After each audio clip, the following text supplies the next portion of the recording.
galateeffannaa.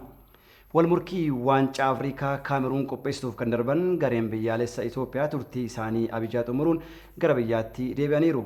Kaleessa galgala gara biyyaatti kan deebi'an waaliyaawwan wayitaa buufata xayyaara idil-addunyaa Boolee ga'anitti simannaa ho'aan taasifameefii jira. Simannaa kanarratti ministeera aadaa fi turizimii Dr. Iruut Kaasaa dabalatee Komishinarri Komishinii Ispoortii Federaalaa obbo Eeliyaas Shikurii fi Pirezidaantiin Federeeshinii Atileetiksii Itoophiyaa Komaandar Daraartuu Tulluun argamaniiru. Gareen biyyaalessa Itoophiyaa tapha gulaallii xumuraa gara Abijaatti imaluun garee biyyaalessa Koodivaar waliin taphatee 3-1 uumamullee Madagaskar Niijer waliin qabxii qooddachuu ishiitiin turtii waggaa 8 booda darbuu isaa mirkaneeffachuun kan yaadatamudha. Ga'umsa taphoota biroorratti garichi agarsiisaa tureen wal bira qabamee yoo ilaalame darbuun kan isaan malu ta'uu kan himan leenjisaan garee biyyaalessa Itoophiyaa hubatu abaatee keessattuu kaka'umsaa fi qindoominni agarsiisaa turan abdii kan namatti horu ta'uu himaniiru. Federeeshiniin kubbaa miilaa Itoophiyaa mootummaa waliin ta'uun milkaa'ina garichaaf deeggarsa barbaachisaa ta'e hundaa kan taasisu ta'uusaa pirezidaantiin Federeeshinii kubbaa miilaa Itoophiyaa obbo Isaayyaas Tiraas himaniiru.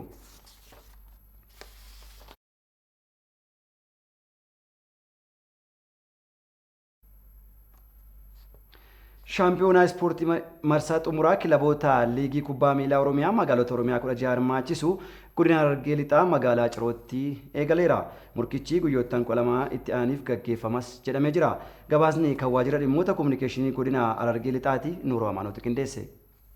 Shaampiyoona mo'attoota kilaboota liigii Oromiyaa kan bara 2013 magaalota Oromiyaa 16 hirmaachise godina Harargee Lixaa magaalaa Cirootti eegalameera. Sirna baniinsa dorgommichaa irratti kan argaman hoogganaa waajjira Federeeshinii kubbaa miilaa Oromiyaa obbo Firoomsaa Laggase dorgommiin kun ispoortistoota ciccimoo akka Itoophiyaatti Oromiyaa bakka bu'an kan itti filataman wanta ta'ee fi kan kanaan duraa irraa adda jedhaniiru. Kilaboonni 16 bakka kanatti argaman kilaboota bu'aa bahii fi dadhabbii gurguddaa keessa darbuudhaan dhamaatii garaa keessa darbuudhaan mo'attoota yookiin immoo naannoo keenya naannoo Oromiyaa bakka bu'uudhaan shaampiyoonaa Itoophiyaa irratti hirmaachuudhaaf bakka kana yookiin Harargee Lixaa magaalaa Jaalalaa magaalaa Ciroo irratti argamte Ciroonis carraa kana argachuu keessaniif baga gammaddan jechuun barbaada.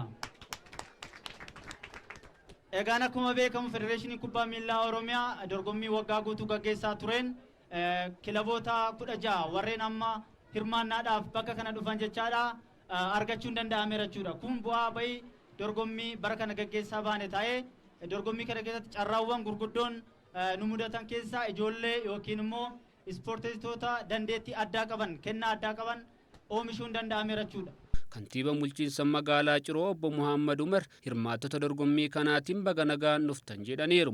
Wal dorgommiin hamma gaggeessinu kun wanti inni labsu miira tokkummaa miira wal deeggaranii miira wal jaalalaa miira wal kabajuu har'a garee garagaraa taanee waliin taphannus borummoo garee tokko garee cimaa taanee.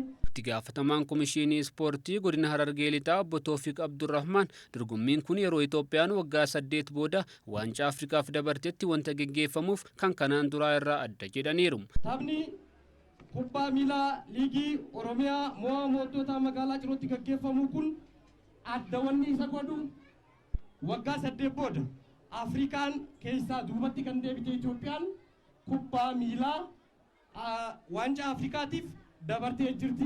Baga gammaddan yeroo kanarra ta'uun isaa baay'ee namatti tola. Shaampiyoona mo'attootaa liigii kubbaa miilaa Oromiyaa kun kilaboota dorgommii liigii Oromiyaa irratti tokkoffaa fi lammaffaa ba'an kan hirmaachise yogguu ta'u guyyoota 12f gaggeeffamam. Kilaboonni dorgommii kana irratti injifatan Oromiyaa bakka bu'uun dorgommii sadarkaa biyyaa irratti hirmaatu. Sirna baniinsa dorgommii kanaa irratti tapha gaggeeffameen Darraan Ciroo wajjin tokko qixa yogguu bahu Urutaan Goree 2-1 injifateera.